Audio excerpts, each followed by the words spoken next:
देश के हमारे नेता सचिन पायलट जी हमारे बीच में पहुंच गए हैं। एक बार जोरदार ताड़ियों से पहुंचने पर स्वागत करिएगा। सब साथियों से निवेदन है कि जो साथी उधर हेलीकॉप्टर के पास खड़े सारे साथी पंडाल में आ जाए। आपने देखा कि राजस्थान ही नहीं पूरे देश में, चाहे आप हरियाणा की बात करो, चाहे राजस्थान की बात करो, चाहे मध्य प्रदेश की बात करो, पूरे देश में अगर नौजवानों के युवा दिलों की धड़कन हमारे नेता सचिन पायलट जी, अब मैं निवेदन करूंगा खुर्शीद सरपंच जी से, राणा माजरा जी से, बादशाह सरपंच गढ़ी बेसक जी से, कटार सिंह रावल जी छाजपुर से और कोरा जी बापोली से कि वो आए और पगड़ी पहना के आदरणीय सचिन पायलट जी का स्वागत करें। हेलीकॉप्टर के पास इतनी भीड़ है, हेलीकॉप्टर के पास इतनी भीड़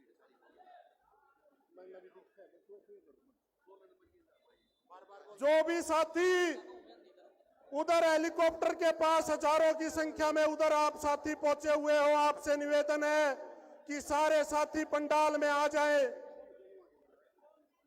मैं खुर्शीद सरपंच, बादशाह सरपंच, कटार सिंह जी से और कोरा जी से निवेदन करता हूं कि वो आए और पगड़ी पहना के आदरणीय सचिन पायलट जी का स्वागत करें। और सतबीर सरपंच जी भी साथ में आए। जो साथी आप स्टेज पे खड़े हैं, आपसे निवेदन है कि आप व्यवस्था बनाएं। एक बार सारे साथी अनुशासन के साथ आप सारे साथी बैठेंगे। एक एक आदमी करके मिल लो यार।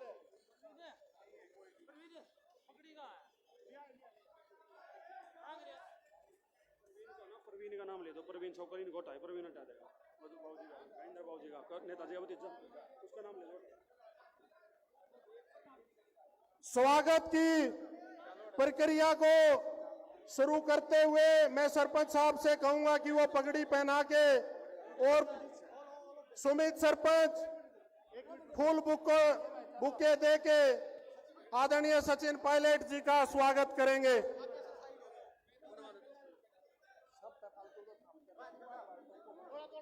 राम राम भाई, राम राम। रूबल, मैं सब साथियों से निवेदन करता हूं यार आगे से हटो, लोगों को जब तक नहीं दिखेगा क्या फायदा है। हमारे बीच में हमारे नेता सचिन पायलट जी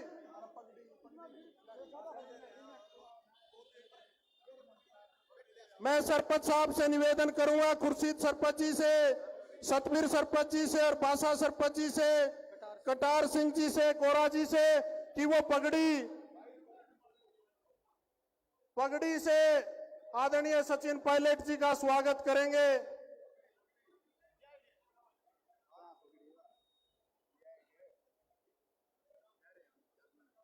गाड़ी में मंगवा दे यार, गाड़ी में बड़ी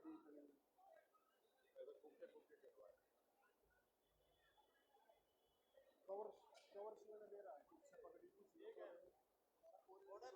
है। दीपक भाई ले, दीपक कोरा ले रहा था, पूरे बेच रहा है।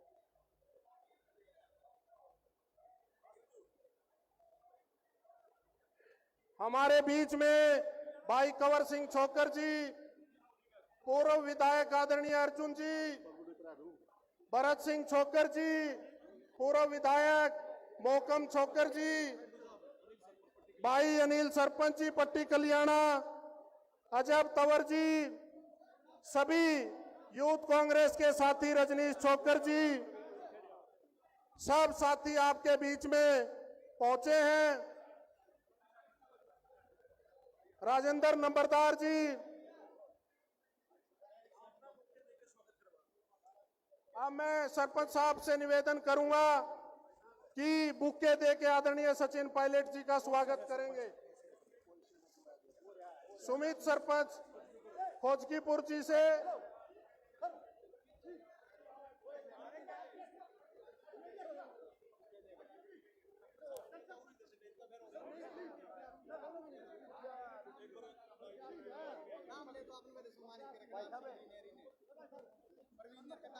परवीन जी और कटार जी बुके देके आदरणीय सचिन पायलट जी का स्वागत करेंगे।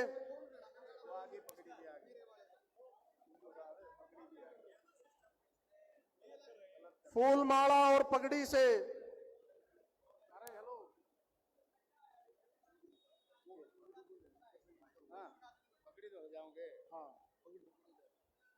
मास्टर जी पगड़ी से आदरणीय सचिन पायलट जी का स्वागत करेंगे। भाई अनिल सरपंच जी और मास्टर जी पगड़ी से आदरणीय सचिन पायलट जी का स्वागत करेंगे।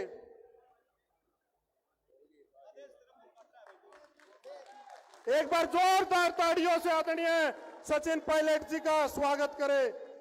भाई सचिन पायलट, भाई सचिन पायलट, स्वर्गीय राजेश पायलट अमर रहे, स्वर्गीय राजेश पायलट अमर रहे। भाई सचिन पायलट, कांग्रेस पार्टी, भाई दिवांशु बुद्धि राजा, चौधरी भूपेंद्र सिंह हुड्डा।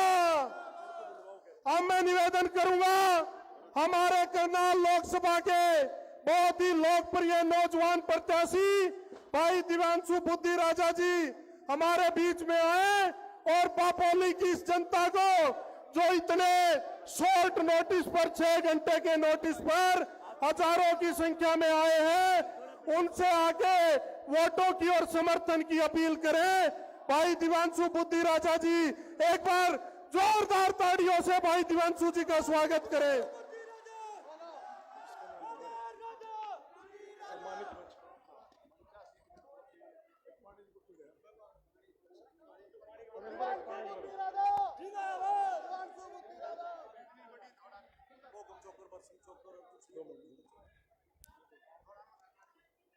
राम राम जी, राम राम जी।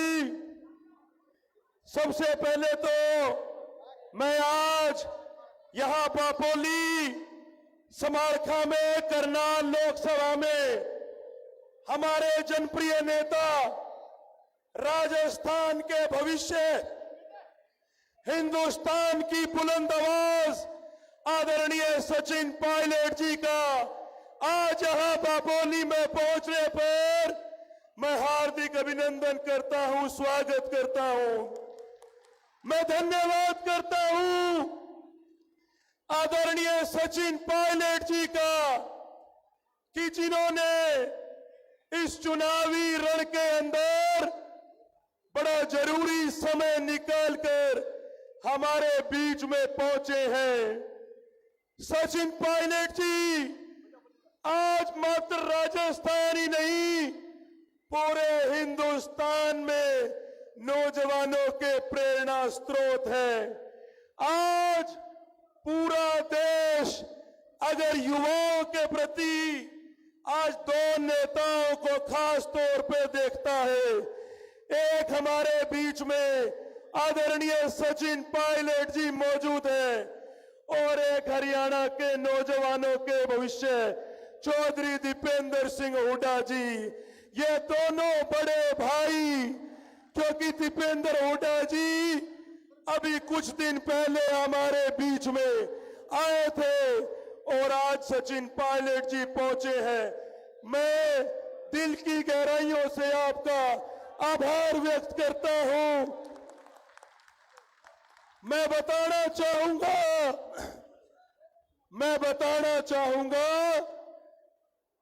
कि आज पूरे हरियाणा के अंदर कांग्रेस की आंधी चल रही है, पूरे देश के अंदर कांग्रेस की आंधी चल रही है और जो हालात बन रहे हैं, एक बात मैं आपको विश्वास के साथ कह सकता हूं कि केंद्र से और हरियाणा से बीजेपी जा रही है और कांग्रेस आ रही है। एक ऐसे व्यक्ति जिनको भाजपा ने आज प्रत्याशी बना के भेजा है, मैं बताना चाहूंगा 9.5 साल प्रदेश के मुख्यमंत्री रहे, लेकिन कभी ना अपने इलाके की ओर और ना अपने इलाके के लोगों की ओर मुड़कर देखा। 9.5 साल बाद चलती सरकार में मनोहर लाल जी को मुख्यमंत्री की कुर्सी से उतार दिया। चलती सरकार में मुख्यमंत्री बदलने के 2 कारण होते हैं। पहला कारण कि मुख्यमंत्री की सेहत ठीक ना हो, लेकिन मनोहर लाल जी की सेहत बिल्कुल ठीक है और मैं तो ईश्वर से प्रार्थना करता हूं, क्योंकि मेरे से उम्र में बड़े हैं, ईश्वर उनको लंबी उम्र दे। लेकिन दूसरा कारण, राजा को गद्दी से तब उतारा जाता है जब प्रजा राजा के खिलाफ बगावत शुरू कर दे। बीजेपी के दिल्ली में बैठे नेताओं को पता लग गया कि हरियाणा की जनता ने मनोहर लाल जी के खिलाफ बगावत शुरू कर दी। इसलिए चलती सरकार में मनोहर लाल जी को कुर्सी से उतार दिया और उनके माथे के ऊपर एक नाकारा नाकाबिल मुख्यमंत्री का ठप्पा लगा दिया। अब एक सवाल आदरणीय सचिन पायलट जी की मौजूदगी में मैं आपसे पूछना चाहता हूं, एक व्यक्ति जिसके माथे के ऊपर एक नाकारा नाकाबिल और रिजेक्टेड मुख्यमंत्री का ठप्पा लगा हो, क्या अब ऐसे व्यक्ति को करनाल लोकसभा की जनता सांसद के रूप में स्वीकार करेगी? ये सवाल मैं आपसे पूछता हूं।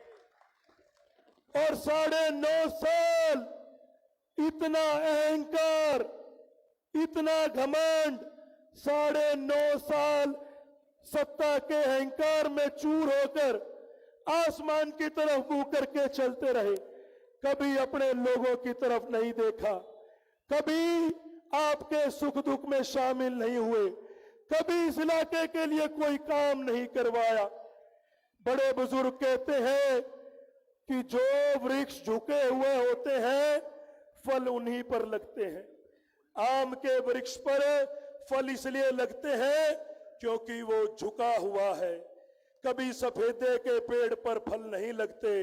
तो जो लोग लगातार सत्ता के अहंकार में चूर होकर 9.5 साल आसमान की तरफ मुंह करके चलते रहे, आज जरूरत है उनको सबक सिखाने की। हरियाणा का कोई ऐसा वर्ग नहीं छोड़ा जिस पर इस सरकार ने लाठियां डंडे ना फेरे हों।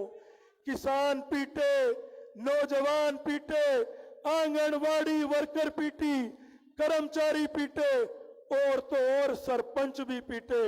इस सरकार ने और मनोहर लाल जी ने रिकॉर्ड बनाया है हरियाणा के इतिहास में, इन्होंने समाज का कोई भी वर्ग नहीं छोड़ा। लेकिन आज अब ये चुनाव जिस रफ्तार को पकड़ चुका है, अब ये चुनाव जिस दिशा में चल चुका है, अब ये चुनाव ना कांग्रेस बनाम बीजेपी का है और ना ही ये चुनाव दिव्यांशु बुद्धि राजा बनाम मनोहर लाल खट्टर जी का है। अब तो ये चुनाव करनाल और पानीपत की जनता बनाम मनोहर लाल खट्टर जी का चुनाव है। लोगों ने इस चुनाव को अब अपने हाथों में ले लिया है और लोगों ने फैसला कर लिया है कि इस बार बीजेपी को करेंगे जमुना पार और हरियाणा और केंद्र में बनाएंगे आपकी खुद की कांग्रेस सरकार।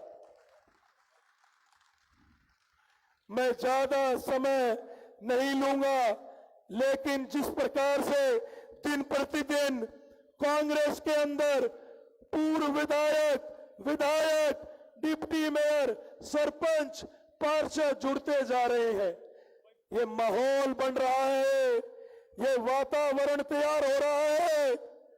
ये जो हवा चल रही है, ये हवा नहीं, ये करनाल लोकसभा के अंदर एक बड़ा राजनीतिक तूफान आने से पहले का संकेत है।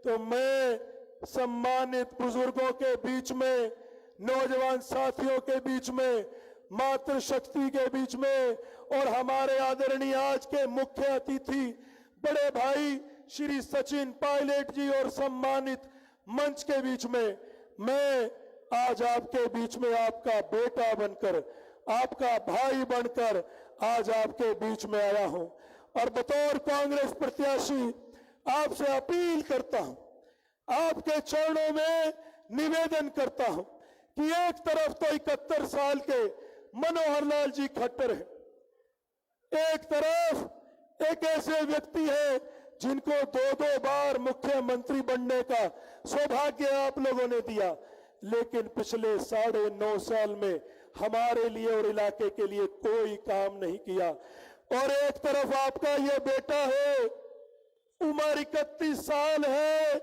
पिछले 12 साल से हरियाणा के नौजवानों की, हरियाणा के आम आदमी की लड़ाई लड़ रहा हूं।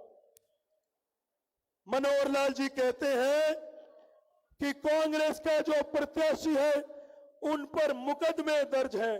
भाई छाती ठोक के कहते हैं मुकदमे दर्ज हैं और एक नहीं 5 दर्ज हैं और 2 बार जेल भी जाके आया हूं। लेकिन मुकदमे किस बात के दर्ज हैं? मुकदमे दर्ज हैं हरियाणा के लोगों की आवाज उठाने के दर्ज हैं, मुकदमे दर्ज हैं हरियाणा के नौजवानों की आवाज उठाने के दर्ज हैं। और एक बार तो मनोहर लाल खट्टर जी को बतौर मुख्यमंत्री हाथ से पकड़ लिया था और पूछा था जवाब दो कि बेरोजगारी के ऊपर आपका क्या स्टैंड है। जवाब तो नहीं दिया, 3 दिन जेल भेज दिया। मैं कह रहा था और अभी हाल ही में जिस दिन प्रत्याशी का ऐलान हुआ उस दिन भी एक झूठा मुकदमा मेरे ऊपर दर्ज करा दिया।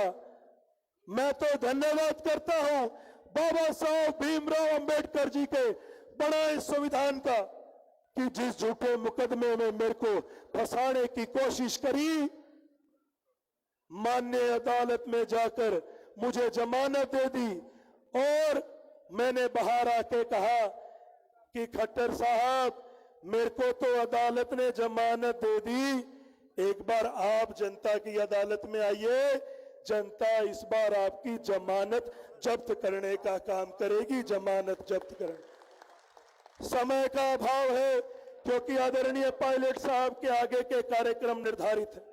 मैं अंत में सिर्फ एक संदेश मनोहर लाल जी के नाम, अपने बड़े भाई श्री सचिन पायलट जी की उपस्थिति में तो लो अब मैं जाता हूं, आखिरी संदेश सुनाता हूं, याचना नहीं अब रण होगा, याचना नहीं अब रण होगा, जीवन जय या की मरण होगा।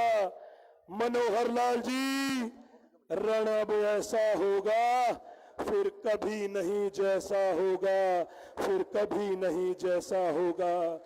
आपको विश्वास दिलाता हूं 31 साल की उम्र में अगले जितने श्वास मेरे शरीर में है मुझे नहीं पता, लेकिन अगली सारी जिंदगी आपका आशीर्वाद रहा, ईश्वर का आशीर्वाद रहा तो अगली सारी उम्र आपके चरणों में बैठ के आपकी सेवा करने का काम करूंगा।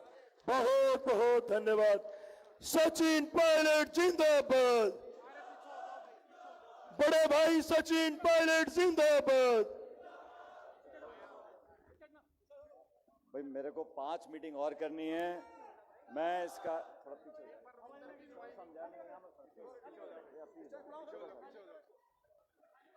आदरणीय बुजुर्गों, नौजवान दोस्तों, किसान साथियों, प्यारे बच्चों, आज यहाँ पर लोकसभा चुनावों के लिए हमारी पार्टी के उम्मीदवार खड़गे जी के, राहुल जी के, हम सब के एक नौजवान उम्मीदवार के पक्ष में मैं आपके बीच हाजिर हुआ हूं। हमेशा की तरह समालका के लोगों ने जो आशीर्वाद और प्यार दिया है, आज आपने जो मान सम्मान दिया है, उसके लिए मैं बहुत आभारी हूं और मैं आपके बीच में निवेदन करने आया हूं। ये चुनाव लोकसभा के देश में नई सरकार बनाने के चुनाव है और आप सब लोग समझदार लोग हो। हरियाणा का एक एक व्यक्ति जानता है कि आने वाले समय में इस प्रदेश में सरकार कांग्रेस पार्टी की बनने जा रही है और कांग्रेस की सरकार बने इसके लिए जरूरी है कि सभी सीटों पर लोकसभा क्षेत्रों में कांग्रेस के उम्मीदवार जीत कर जाएं। और ये नौजवान हमारा यूनिवर्सिटी का अध्यक्ष रहा, एनएसयूआई का अध्यक्ष रहा, यूथ कांग्रेस का अध्यक्ष रहा और अब लोकसभा का टिकट लेके आ गया। और इन नौजवानों का अलग एक गिरोह बना हुआ है। एक मेरा विधायक है राजस्थान का, जो भी यूथ कांग्रेस का अध्यक्ष है, अभिमन्यु पूनिया, हनुमानगढ़ से विधायक है। अभिमन्यु पूनिया ने मेरे प्राण पी लिए कि भाई इसको बुद्धि राजा के यहाँ मीटिंग करके आनी है, इसलिए मैं सारे काम छोड़कर आज सुबह सुबह आपके बीच में आया हूं इस मंडी में आप लोगों से आवेदन करने के लिए कि इस नौजवान को मदद करो, उसको आशीर्वाद दो। हमारे सामने कौन उम्मीदवार हैं आप जानते हो। मुख्य मुकाबला बीजेपी और कांग्रेस का होगा। अब भाजपा के जो उम्मीदवार हैं, इस प्रदेश के मुख्यमंत्री रहे, सवाल यह है कि आज उम्मीदवार क्यों हैं? 9.5 साल वो मुख्यमंत्री रहे।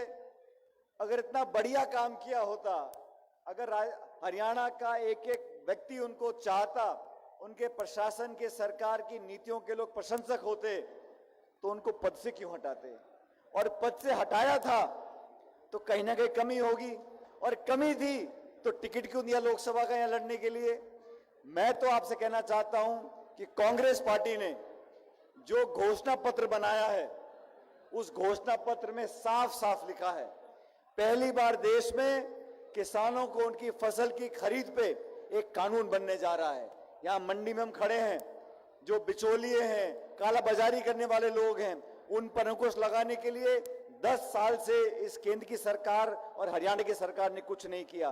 पहली बार देश में कांग्रेस पार्टी ने घोषणा करी है कि जो एमएसपी होगा, न्यूनतम समर्थन मूल्य, उसके लिए कानून बनेगा ताकि किसान को फसल का पूरा पैसा मिले। ये घोषणा कांग्रेस पार्टी ने करी है।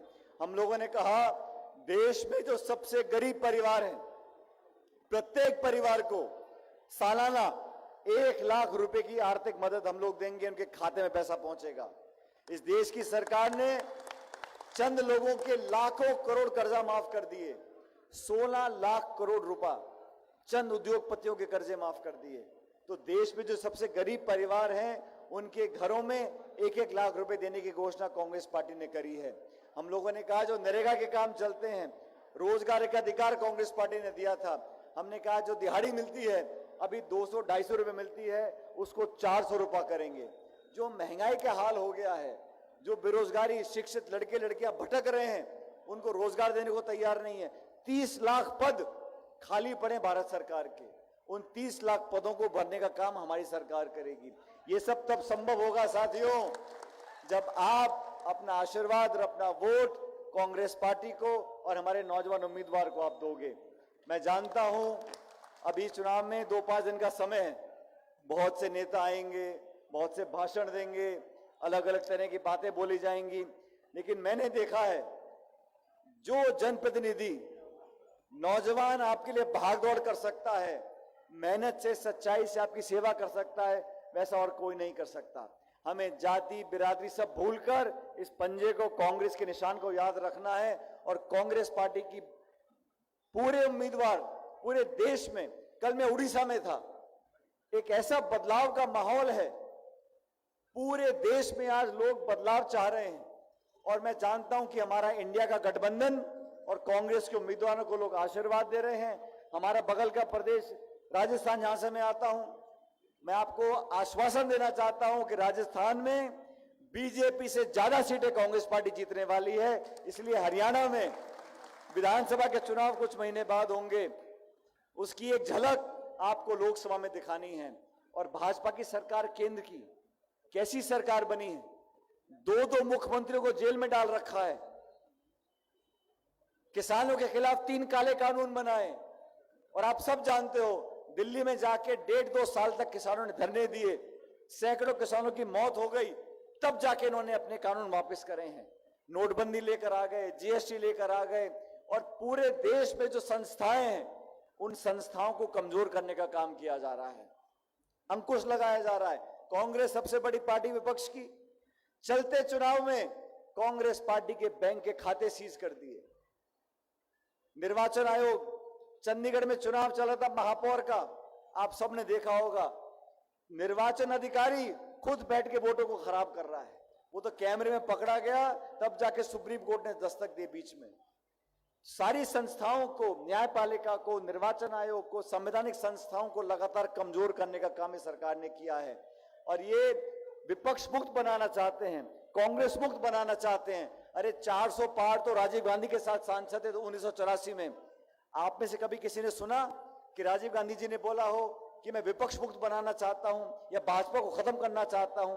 ये सपने ले रहे हैं। कांग्रेस पार्टी बहुमत के साथ ना सिर्फ देश में सरकार बनाएगी, लेकिन हरियाणा में आने वाले समय में कांग्रेस पार्टी की सरकार बनने जा रही है, किसानों की सरकार बनने जा रही है, नौजवानों की सरकार बनने जा रही है।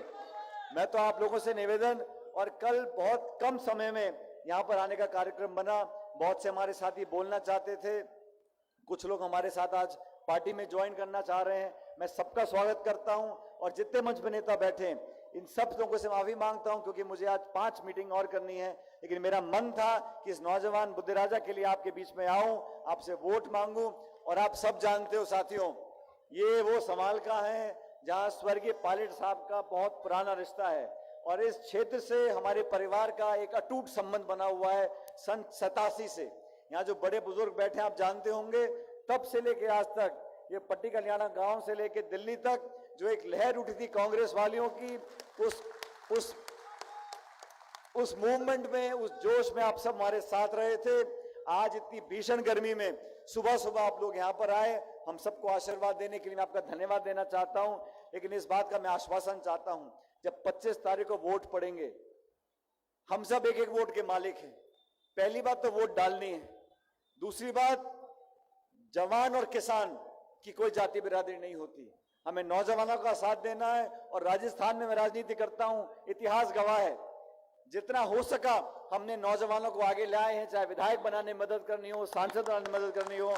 इसलिए हरियाणा में भी सबसे कम उम्र का हमारा उम्मीदवार है। मैं चाहता हूं आप सब दोनों हाथों से आशीर्वाद दो, इसको अपना उम्मीदवार बनाकर भेजो। और मैं आपको आश्वासन करता हूं, दिल्ली जाकर आपका बेटा, आपका पोता, आपका भतीजा, आपका भांजा बनकर आपकी सेवा करेगा। और नहीं करेगा तो मैं कान पकड़ लूंगा इसकी, आप चिंता मत करो। लेकिन मेहनत करके उसको आशीर्वाद दो, और दोनों हाथ खड़े कर उसको बताओ कि जिताएंगे Congress party, Congress party, Congress party. बहुत बहुत धन्यवाद। राम राम साहब। मैं अब हमारे बीच में रविंदर छोकर जी जो आज कांग्रेस पार्टी में शामिल हो रहे हैं, मैं चाहूंगा आदरणीय सचिन पायलट जी और हमारे बड़े भाई कंवर सिंह छोकर जी साथ आकर उनको कांग्रेस पार्टी ज्वाइन कराए। हमारे बीच में धर्म सिंह छोकर जी के भाई कंवर सिंह छोकर जी और सम्मानित सभी नेता मौजूद हैं, तो मैं 2 मिनट चाहूंगा कि कंवर सिंह छोकर जी आकर धन्यवाद करें। भाई, थोड़े समय में आप लोगों ने सचिन पायलट जी का इतना आभार प्रकट करता हूं, धन्यवाद करता हूं। ये सिर्फ 5 घंटे की रैली है भाई, 5 घंटे की, कुल 5 घंटे की। मैं सचिन से भी साथ दिलाना चाहता हूं कि आने वाले समय को मौका मिला, आपका बड़ी तादाद में स्वागत करेंगे। मैं आज माफी चाहता हूं, छोटा स्वागत होया। बहुत बहुत धन्यवाद।